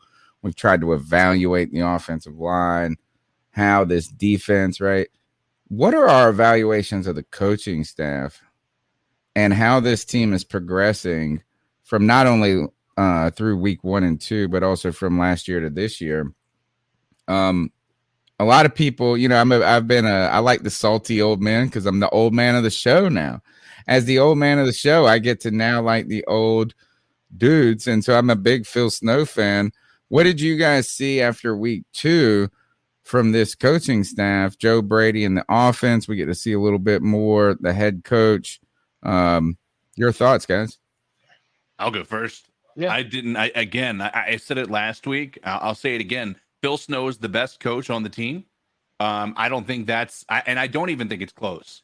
Like, at least from what we're seeing in preseason. Now, the good news is I'm really hoping that we're going to see something different out of Joe Brady and that we're just not trying to show our hand on what our offense is capable of doing. But the play calling is so mundane and so boring that it irritates me. Like, there's been Well, some it is the preseason. It You don't is. want to show it. You don't It want to is. show it. It is, but Phil Snow, and the reason I say this is number one, Phil Snow is it seems like he's coming in and he seems, obviously we had some trouble with our third string defense, but again, take that with a grain of salt. But even our first stringers and our second stringers, we may have been moving the ball, but we weren't able to capitalize. And when we got to a position, we got overly conservative, which and to their credit and to their defense, Joe Brady may be saying, listen, I'm not going to dial up in my goal line stuff. I'm just going to be simple and basic on the goal line instead of actually trying to be overly aggressive. And I just because why show your hand on what you're capable of doing in the preseason? I agree with that. But when you see that there's a clear difference between our offense and our defense right now, I'll be honest. I even have we even seen an interview with Joe Brady? Joe Brady is so away from the media. It's not. He was. I felt like he was kind of out there a little bit last year. Like they had, and maybe you have to trot these guys out more during the regular season per NFL rules. Right. But yeah, we haven't seen this. And before we even talk about, because we know that Cody's going to talk about Joe Brady and how this looks like more like a LSU offense and all this. I know he's about to come out and say all this mess. If I'm Matt Rule, my lawyers are on the phone with EA right now. What did they do to him, bro? CK, dude, in this game? What a disservice that his graphic. And when you said rat mule, you picked it up right away. You didn't even hesitate, dude. I was crying, man. I was crying, but it's so true. He needs to file a slander lawsuit against EA for his. Pull that shit up. Pull that shit up and let the squad see it, man. And especially people who hadn't watched that video, because it was absolutely god awful. They did him no favors. I said Matt. They got Matt Rule looking like he's 10 years older and on meth. That's what I see when he was too fat to be on meth. Right. You're right. He looked fatter. Look, he's gained weight. You know what I'm saying? All coaches gain weight. Yeah. You don't have time to because all you're doing is working and eating and working and eating and staying up all night, not getting good sleep.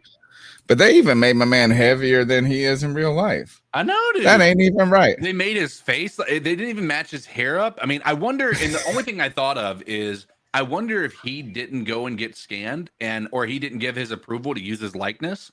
And so they had to basically just kind of put somebody else's face on there. Because I think it happened with another coach as well that I was when I was playing some games. I can't remember who it was, but he wasn't the only one. But most everybody has almost a really good likeness to one another. But Matt Rule's is just very bad. Jeez, call in a different sketch artist is what I would say. Right. If I was the guy trying to, Matt Rule would be not convicted of murder or not caught because this sketch was so off.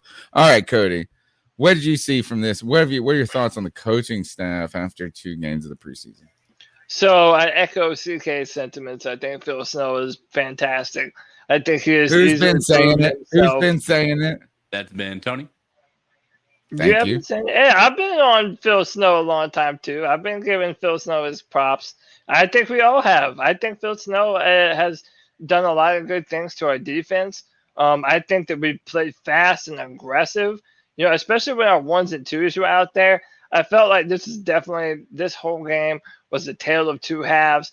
The first half, our defense was flying around, creating turnovers, making plays, doing good things. But then when the second half rolls around, it's just nightmare fuel. Joe Brady, listen, I'm really not at the point yet where people want to freak out just because it's preseason. I maintain what I've said this entire build up to this season. Everyone on this team has a ton to prove. No one gets a pass on anything. I'm not giving a pass to Joe Brady for anything. I just think that tonight is not the game to make that assessment based off of. And then I'm also looking at, this is preseason. It's vanilla offenses. I am disappointed that Sam Darnold didn't get an attempt. He had 2 passing attempts, 1 completion. I wanted to see him maybe try and pass the football a little bit more in the red zone. But, trying to keep stuff close to the vest, I understand it at this point. I still think Joe Brady will continue to prove that he is one of the brighter offensive minds in the NFL. We just have to find our rhythm and again, we have to remind ourselves the first 4 games of the season look to be very favorable for us to pull off a nice little streak. If the Panthers are able to find that rhythm early on, then yeah, I think Joe Brady's offense is going to shine in a way that we haven't seen it before. Yeah, I mean, we still have that. They're still learning. They got a lot. There's nothing to evaluate about Joe Brady at this point through preseason because it doesn't look out of sorts entirely. I don't think the teams look out of sorts. And what I think is that Phil Snow, and I like Phil Snow. I think he did a lot last year with not a ton. What I like is, you remember Ron Rivera used to always say is that the game comes down to 3 plays. He said every week it's like 1 or 2 or 3 plays or whatever, 1 or 2 or 1, and it's chunk plays, chunk plays, chunk plays. I don't really feel like our defense looks a lot of times like they got straight burned, except for in the run up the middle game, but at that point, like everything goes right. Like once one thing happens, then it's like, it's just, when it rains, it pours. I just don't feel like, we have a lot of guys going over top of us or getting behind us, or a guy not knowing, miscommunication. I think these guys are clicking pretty well. All right, let's go to the next call. 252-228-5098. Hey, what's up, guys? This is the man that was here. Not to retro back, but Joey Sly sucks ass. And our Red Zone O, Red Zone D sucks ass. I can't remember which one. I was watching the game, and one of them ranked 28th in the league last year. So that's the work that has to be done. And I think that was our red zone offense, right? Maybe. Our red zone defense was last 31st on third down. Oh, okay. Bridgewater they didn't work on Red Zone O. So I don't know about Red Zone D, but your guys' thoughts on that, man. But I appreciate everything you guys do, and keep pounding. Man, thank you for the call. Go ahead with that, guys. Yeah, I mean, I kind of alluded to it. Go ahead, CK, you take it. No, I was just gonna say, like, number one, if you guys listen to my commentary on that game, a lot of the same things that I was saying was being said early on in the game by the commentators, Steve Smith and his buddy there. I can't remember his name because he's not as important. We were 31st in the league on defense on getting off the field on third down. Red zone efficiency was horrible for our squad too. I don't remember where we placed in red zone efficiency for our offense, but I knew it was not good. And I do remember, that a lot of the struggles were not necessarily on other people other than Teddy, and also some of the play calling. Like I remember we had a lot of criticisms about the play calling that took place down in the red zone, but I think that also had to do with, we didn't really have a true red zone threat. We didn't have tight ends that I felt like were actually going to be able to get us the ball over the top. Right. That's number one.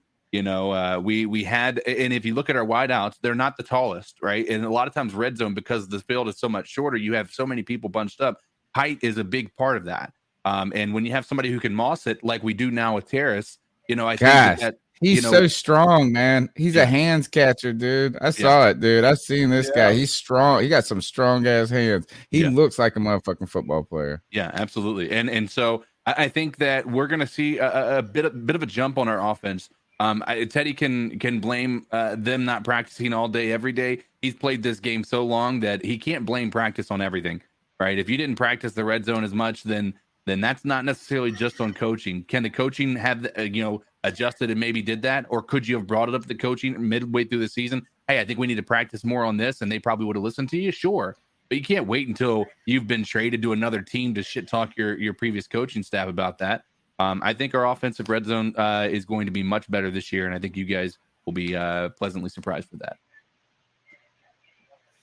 Yeah, I'm really disappointed. I mean, I don't want to say disappointed. Again, I really think that we haven't seen what our red zone offense is going to be this season. But I didn't like the play calling tonight in the red zone. But I also think that running the ball, just run the ball. Yeah, like we were just very willing to run the football, and I think it was very vanilla. And I get that we went for it on fourth down too, right?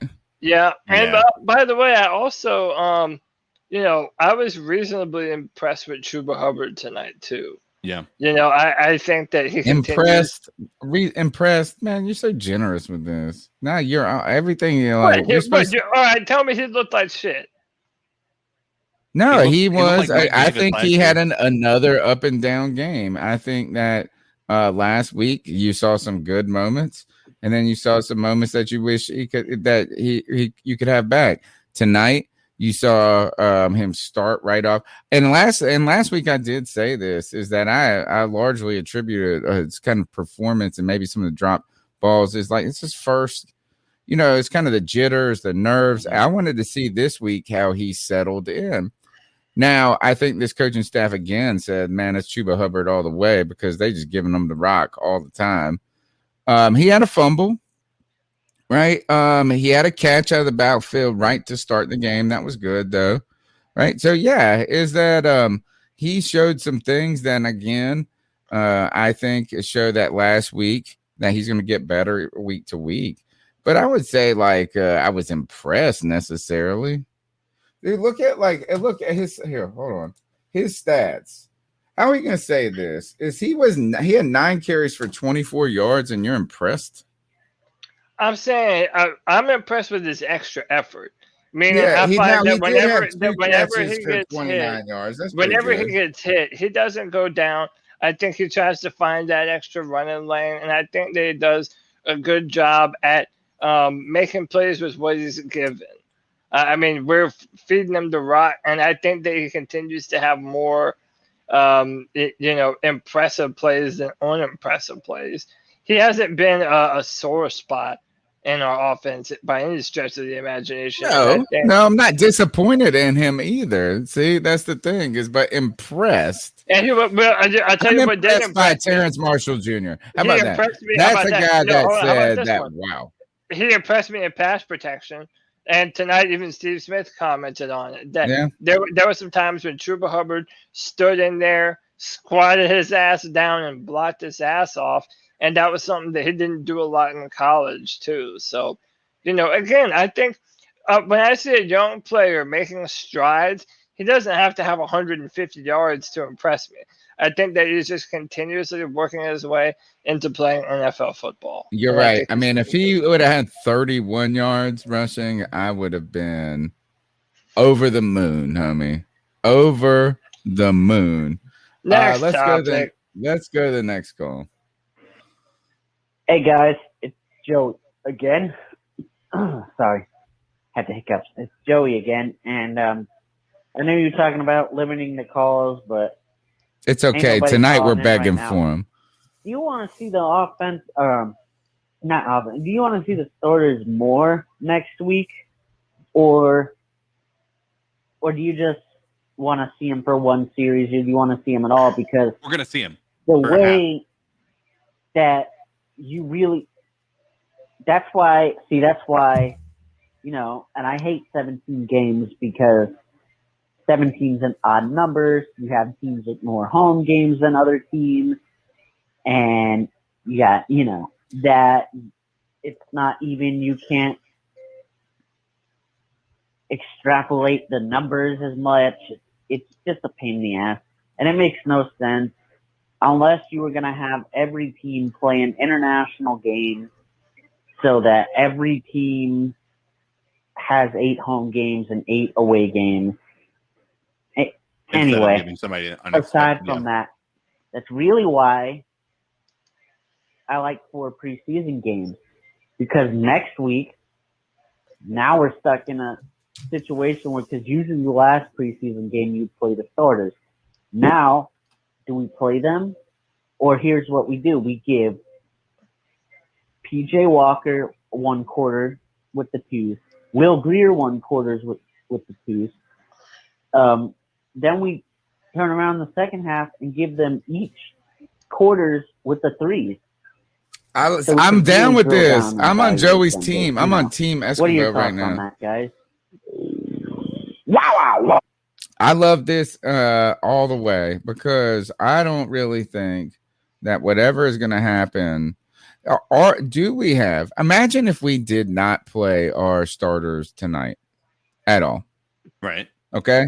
And also before I tell you to imagine that, what do you think the plan is to play the starters next week? What do you think the plan is next week? I think it's already been pretty much confirmed that they're all playing at least one full half.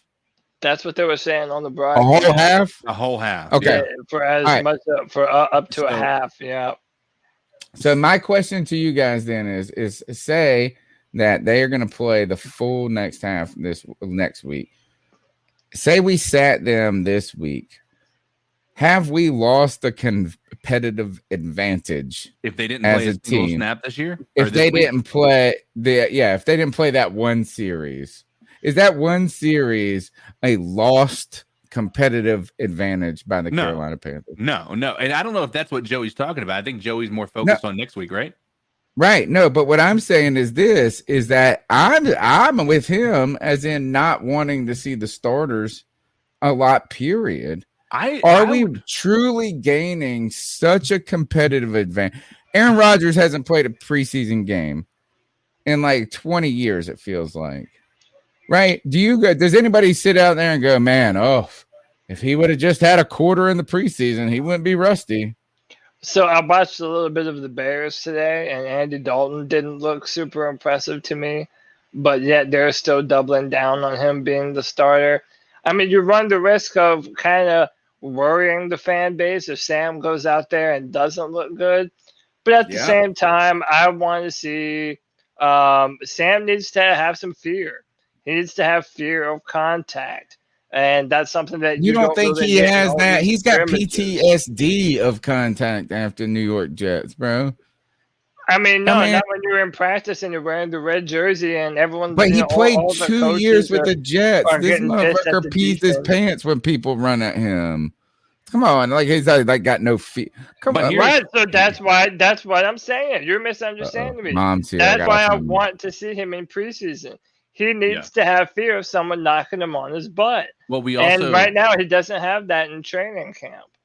Well, especially this week, right? I mean, last week he's still redshirted, but he's still going up against the defense. He's still having to make those reads. I agree with Cody. I think once he's actually out there, and even Sam has said this. He's missing he misses getting tackled. I don't know how true that is, but he does that does bring an extra layer of aggression in a lot of these people, where that's when they kind of snap into their zone, and hopefully, not getting hit too much, but hopefully Sam Darnold does that in the preseason.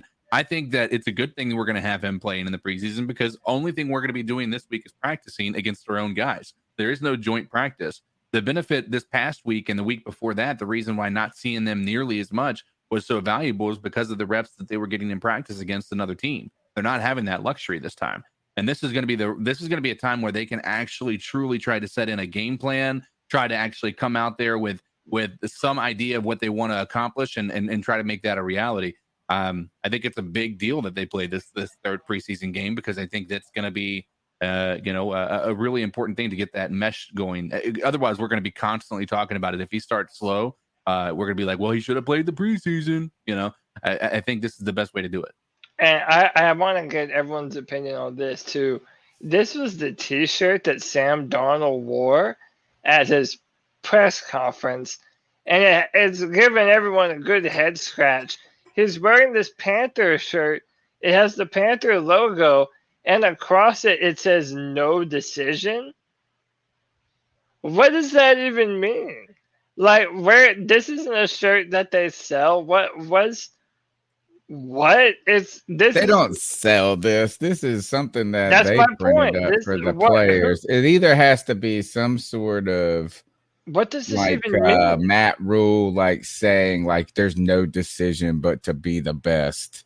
Something like that. It's gonna be something like that. Or I hope he had this shirt made and it really means no decision but me.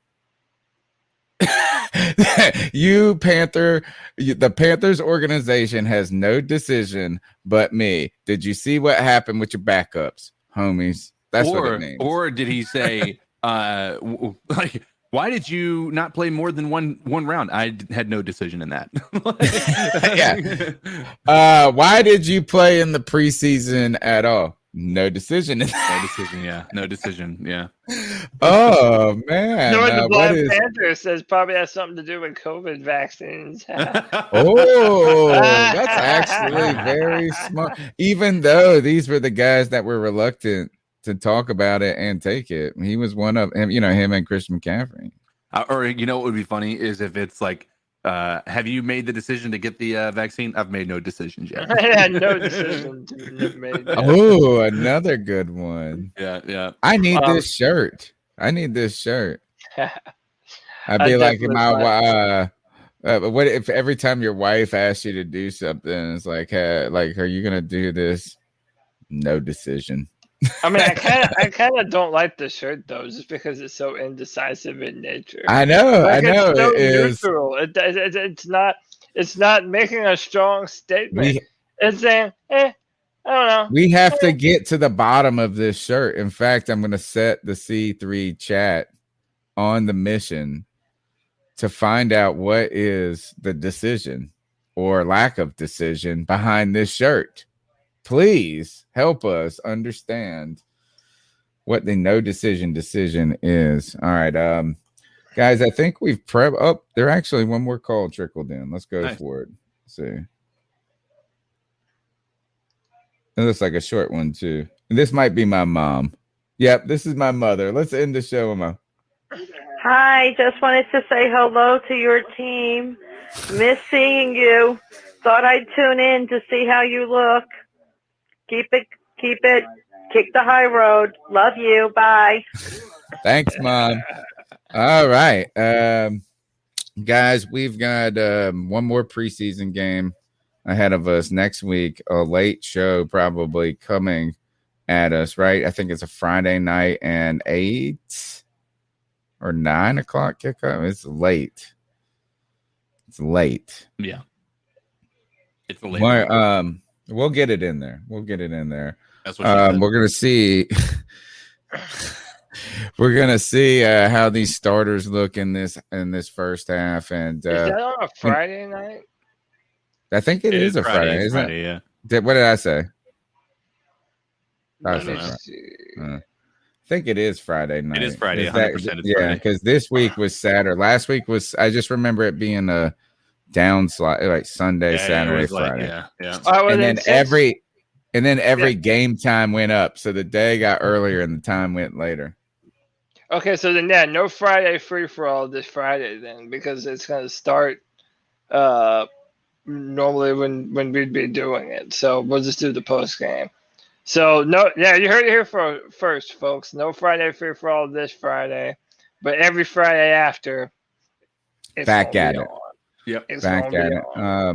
So the Panthers are 0-2 in the preseason, but I do think there have been, as kind of the team I expected to see at this point in a good way, right? I think there's been some positives out of this team, right? There's some potential, but there are some concerns when you get past those first front lines, right? I mean, all of a sudden, and let's credit, and I don't want to dump on the third liners too much because they're not all going to play together all the time, right? If one of those guys finds their way into the game, they're going to be playing with the ones, so the ones hopefully can pick them up. If a guy that's backup is all of a sudden in, playing a starting role or contributing role, he's not with a bunch of other guys who are equal or lesser players than him. He's with guys that can lift him up, right? So let's not get too scared about that. We're going to continue keeping an eye on the offensive line.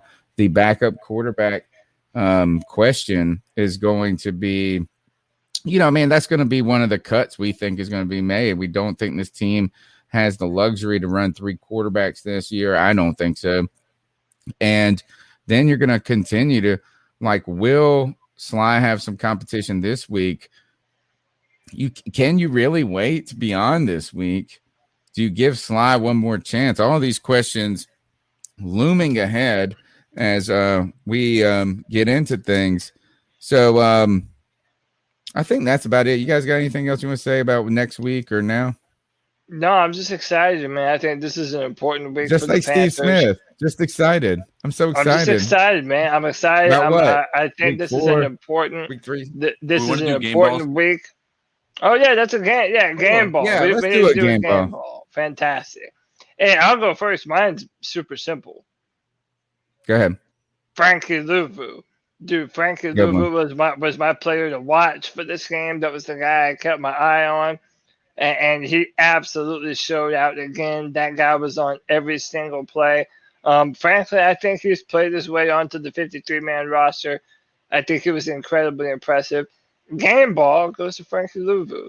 And wait a minute, didn't we used to call this our dab on him pick? Yeah.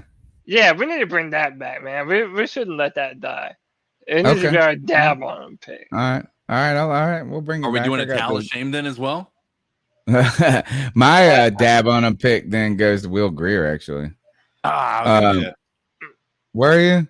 Yeah. I'll let you have it. No, go ahead. The reason I'm going to say this is I think Will Greer exceeded what I thought he was going to do in this opportunity. Right. Is that it's just been the conundrum of so long, the Will Greer conundrum. It's just been so symbolic of the problems we've had. And that doesn't have to do with him. It's got to do with like the Cam situation, the Teddy situation, the draft, Marty Herney, all of this. All these things Will Greer happens to be symbolic of, and it's not his fault of. And that I felt like he's had, I wouldn't say a lack of opportunity, but he hasn't had opportunity. Right. Like, I mean, if you're in that position of a backup quarterback, if you're PJ, if you're these guys, you don't get a lot of opportunities. So if you only get one opportunity, you can't say there's a lack of opportunities. There's always a dearth of opportunities for these guys. I thought there was a lot of pressure riding on this. I thought that he came out and said last week that he was vocal about not being upset, but saying like, he wants a chance to compete, and the team assured him, and they did. How about that? Give them credit for that. They went and trotted him out and gave him a equal amount of time because they knew it was on the storyline. And I think he answered the call today. I think he did about as best as you could think he could do in that situation. Like, what else in the moment, unless he audibled out of those run plays and did something awesome?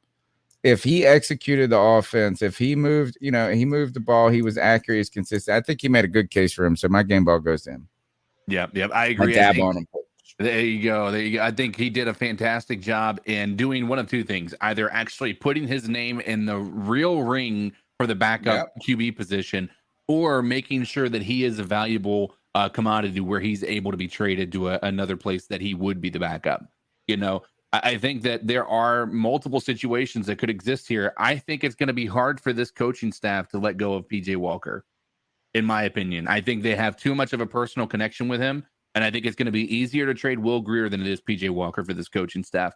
But we'll see if they decide to go with nepotism or if they decide to go with what they really need in a backup, and we'll find out what that is with PJ Walker or Will Greer. But I'll go with how about this? I'll go with limited action. I'll go with Brian Burns. Brian Burns came in there and showed how explosive he can be on this defensive line. Superstar. Superstar in the right making, guys. Just, he's going to come out here and do that. So dab on him there, Brian Burns. Love it. Bad game. I guess if we're going to do a talent shame, that means the bad game of who had the bad game. Are we restricting this to the Panthers, or is it going to be everybody? Oh, I think it can be everybody. You can do whatever you want. I'm not going to chastise you. My bad game, you guys got somebody that's standing out to you who had a bad game? I could say our entire third string D line. Like, our entire third string defense was so pitiful on third down. It was just embarrassing at the end of the game. I can't necessarily pinpoint a specific player. Right. I think maybe Bravion Roy kind of jumped some gaps, just trying to be aggressive, but I don't know. I don't really have a player that jumps off the top of my head. Yeah, I'm gonna go with this one is because he might not have even played a snap. How about that? Having a bad game and not even playing a snap, unless if somebody can tell me that Ian Thomas is hurt. Missing in action, homie. I haven't heard his name throughout this camp. I haven't heard anything about Ian Thomas. And right now, Tommy Tremble, right? I heard Tommy Tremble's name tonight. I heard Dan Arnold got a holding call. Heard his name. I don't even know. Is Ian Thomas even on this team? So that's my towel of shame. Yeah. I'm gonna say my towel of shame is going to PJ Walker. I think he hurt his position tremendously today. I think so. In comparison, like if you want to sit there and compare apples to apples, like everybody was defending, like saying that Will Grier was trash because he was going up against the threes of the Colts. Well, PJ Walker was going up against the threes of the Ravens and was not able to do anything. Like I said, I thought last week that PJ Walker had an advantage. I don't believe that anymore. Unless this team really wants to really show. I believe right now, if something happens this week and Will Grier is traded or released, it's 100% nepotism. There should be. I don't think there's even. I think it's a close call, but I don't think there's a close enough call to where you can't choose Will Grier over PJ Walker.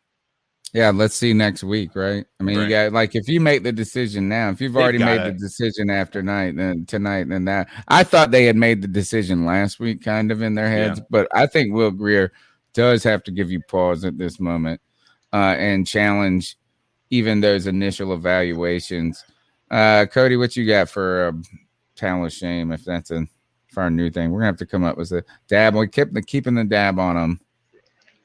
Yeah, again, man, I want to say our entire third down or our entire third string. Oh, you already said it. Man. All right, that's right. Yeah. Sorry, we've been through it. Never mind. I forgot because it was such a vague answer. Mine was a guy. Hey, you know what? I'm criticizing you, and their players actually played. I'm criticizing the player they even play. All right, that's the C3 Panthers post-game show brought to you by CarolinaCatChronicles.com, where every Tuesday night we chop up the latest Panthers news and opinions from the fan perspective. It's the longest running Panthers podcast out because we don't shut up. We don't shut up. We just get up here. We don't quit. We keep coming back. We are consistently consistent, unlike Joey Sly, who could have gotten that towel of shame ball or towel of shame. But we're here on Tuesday nights. But now, as the season unfolds, there's a lot more content rolling out here. We usually have the Friday free for all hosted by Cody Lasney, where any fan can jump in there and have a good time. I hung out with these guys this past Friday.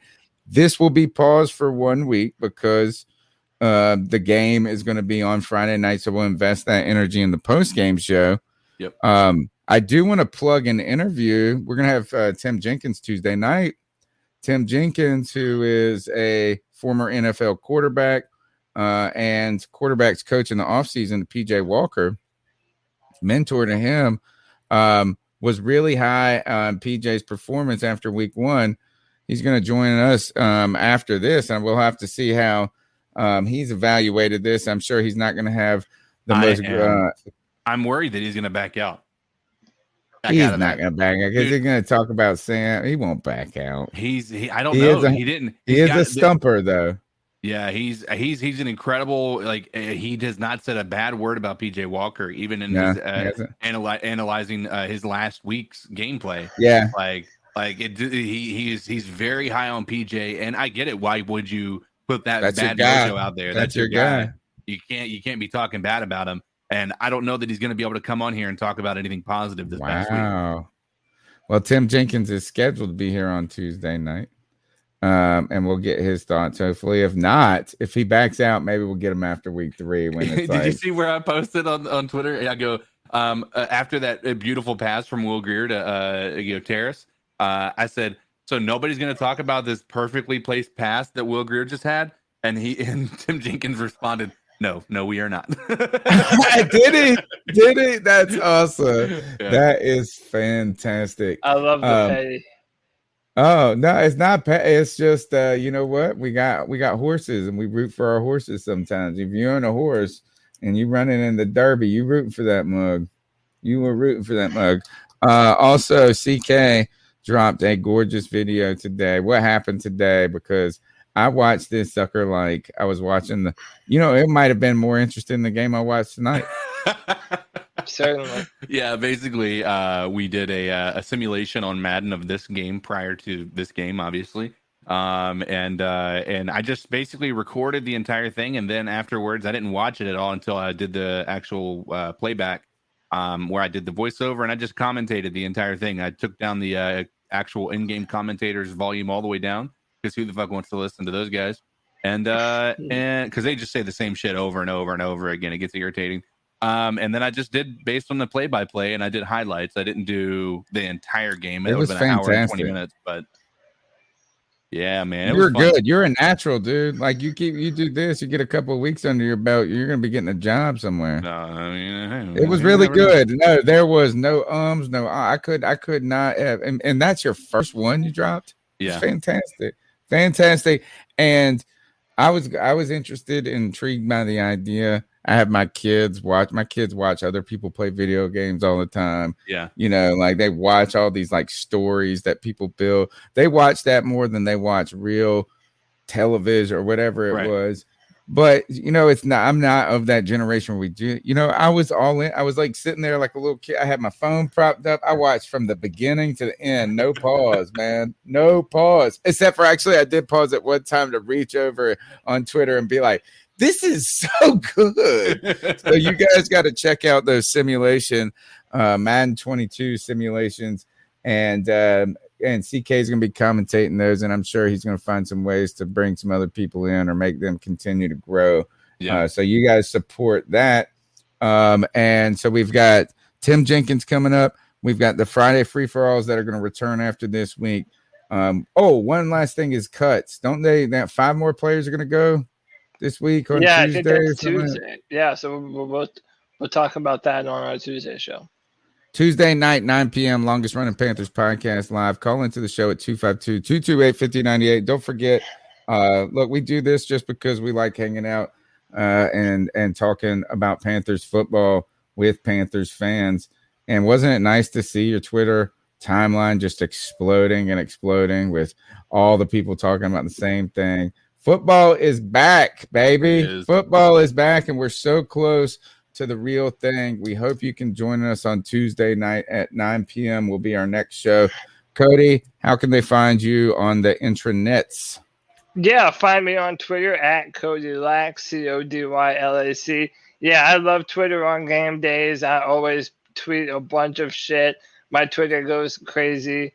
So definitely interact with me. I'll be sure and interact with you and follow back. I'm also the Panthers analyst on drafttech.com, where I write first and second round picks for the Carolina Panthers. And the Friday free-for-all will be on hiatus just this Friday, but it will be back every subsequent Friday after that, where you get to join the show and dictate what we talk about. And that's it for your boy. CK, where can they get after you? You can get at me on all social media platforms, Codizzle_Allen. I stream mainly on Facebook, but occasionally I do have the Twitter or the Twitch rather, and the YouTube up and doing it that way. But guys, I'm more excited right now for this weekly drop of the simulation of the upcoming matchup. So I'm going to try to do it the day before each game. So for instance, this Friday, I'm going to try to get it out Thursday so that we have it the day before. Today was it was a Saturday. It was a little bit harder. I didn't want to interrupt the Friday free-for-all last night. So I didn't do it yesterday. We have dropped it this morning, but on a regular occurrence, just look at it for the day before. So that way you guys have additional Panthers content to watch and maybe see a prediction that turns out better than the one that happened this time. We were supposed to win this one based on that prediction, but again, we knew it was all fishy when Sly was 3 for 3 and that. You know what's funny about it is going into the half, or going into the a part of somewhere in the third quarter, the score was identical to what it was on the simulation. It was 9-3. The Panthers were down 9-3 in the simulation at some point too. And it was like around the exact same time. I was like, "Oh shit, what the fuck?" Madden, are you like predicting something here? Anyway, but guys, be all right. You can find me. You can find me on Twitter at @cat_chronicles. See you Tuesday night, folks. Don't forget Discord channel. Everything. We're just trying to hang out, talk football with people that love the same thing. Till then, keep pounding. Take us out of here, Mr. Producer, man. Pounding.